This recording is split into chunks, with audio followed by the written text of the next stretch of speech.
मित्रों, नमस्कार। जी के हिंदी में आपका स्वागत है। श्री नारायण मेघ जी लोखंडे के प्रयासों से सन 1884 में भारत की प्रथम trade union Bombay hands association की स्थापना हुई। श्री लोखंडे स्वयं उसके अध्यक्ष बने। एसोसिएशन के माध्यम से उन्होंने पहली बार अंग्रेज़ों से 1881 में बने कारखाना अधिनियम में बदलाव करने की बात रखी। इसके अंतर्गत उन्होंने मजदूरों के लिए रविवार के अवकाश की मांग को उठाया। इसके साथ ही भोजन करने के लिए छुट्टी, काम के घंटे निश्चित करने का प्रस्ताव, काम के समय किसी तरह की दुर्घटना हो जाने की स्थिति में कामगार को सवेतन छुट्टी और दुर्घटना के कारण किसी श्रमिक की मृत्यु हो जाने की स्थिति में उसके आश्रितों को पेंशन मिलने के प्रस्तावों पर मुहर लगाई गई। श्री लोखंडे के प्रयासों से ही 10 जून 1890 को रविवार के दिन भारत को अपना पहला साप्ताहिक अवकाश मिला। मन्नार की खाड़ी भारत और श्रीलंका को एक दूसरे से पृथक करती है। निजाम सागर हैदराबाद के उत्तर पश्चिम में लगभग 144 किलोमीटर की दूरी पर निजाम सागर एक जलाशय है, जिसे गोदावरी नदी की एक सहायक नदी मंजीरा नदी पर बनाया गया था। बांध का निर्माण भारत के आंध्र प्रदेश में निजामाबाद जिले के अचमपेट और बंजापल्ले गांवों के बीच में किया गया है।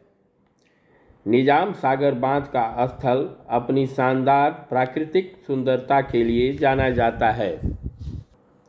इस जलाशय से बड़ी मात्रा में पानी जुड़वा शहरों हैदराबाद और सिकंदराबाद को भेजा जाता है।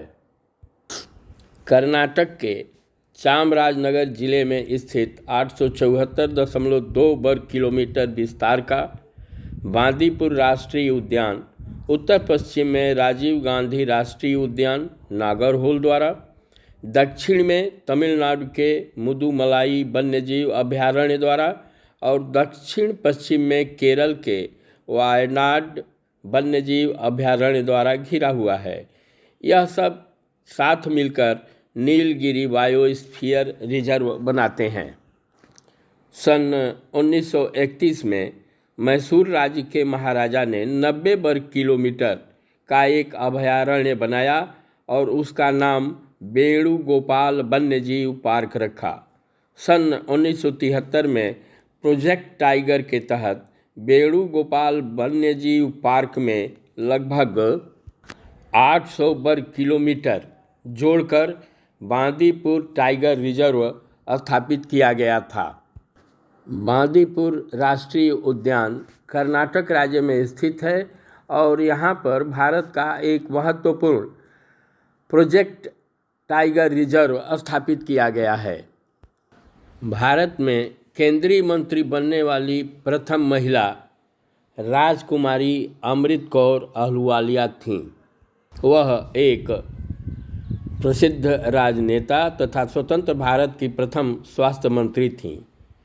वे स्वतंत्रता संग्राम सेनानी तथा सामाजिक कार्यकर्ता भी थीं। वे महात्मा गांधी की अनुयायी तथा 16 वर्ष तक उनकी सचिव भी रहीं। स्वास्थ्य मंत्री के रूप में कौर ने नई दिल्ली में अखिल भारतीय आयुर्विज्ञान संस्थान एम्स की स्थापना में महत्वपूर्ण भूमिका निभाई और इसकी पहली अध्यक्ष भी बनी। कौर ने 1956 में एम्स की स्थापना के लिए लोकसभा में एक विधेयक पेश किया, जिसके बाद भारत सरकार द्वारा राष्ट्रीय स्वास्थ्य सर्वेक्षण कराने के बाद एम्स की स्थापना की सिफारिश की गई। कौर ने एम्स की स्थापना के लिए धन जुटाने में महत्वपूर्ण भूमिका निभाई। न्यूजीलैंड, ऑस्ट्रेलिया, पश्चिम जर्मनी, स्वीडन और संयुक्त राज्य अमेरिका से सहायता भी प्राप्त की। सुश्री कौर की मृत्यु 2 अक्टूबर 1964 को दिल्ली में हुई। उनकी इच्छा के अनुसार उनको दफनाया नहीं गया बल्कि जलाया गया। भारत में प्रथम चलता फिरता पुलिस स्टेशन होशियारपुर में बनाया गया है। वुडस्टॉक अंतर्राष्ट्रीय विद्यालय की स्थापना 1854 ईस्वी में मसूरी, उत्तराखंड में हुई थी। यह भारत की आज़ादी से पहले के समय से स्थित सबसे पुराना बोर्डिंग स्कूल है। इस स्कूल को क्रिश्चियन माइनॉरिटी की स्टेटस दी गई है, यानी कि यहाँ पढ़ाई के साथ साथ ईसाई धर्म के तौर तरीकों को फॉलो किया जाता है। यह भारत के सबसे महंगे स्कूलों में से एक है। यक्षगान कर्नाटक राज्य का पारंपरिक नृत्य नाट्य है।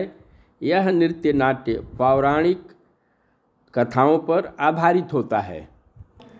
कैबिनेट मिशन योजना के अनुसार संविधान सभा की कुल सदस्यों की संख्या 385 रखी गई थी।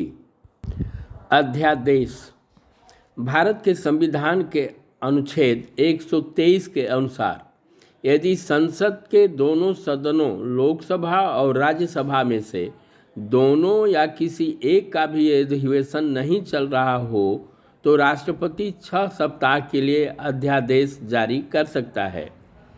अनुच्छेद 213 के अनुसार राज्य विधानमंडल के अधिवेशन न होने के समय में राज्यपाल अध्यादेश जारी कर सकता है, परंतु ऐसे अध्यादेशों की स्वीकृति विधानमंडल की बैठक के प्रथम 6 सप्ताह में लेना आवश्यक होता है।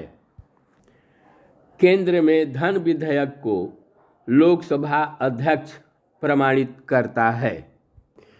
हम कंप्यूटर को जो निर्देश देते हैं उसकी एक नियत भाषा होती है, इसे मशीन लैंग्वेज कहते हैं। इसी मशीन की भाषा में दिए जाने वाले निर्देशों को प्रोग्राम कहते हैं।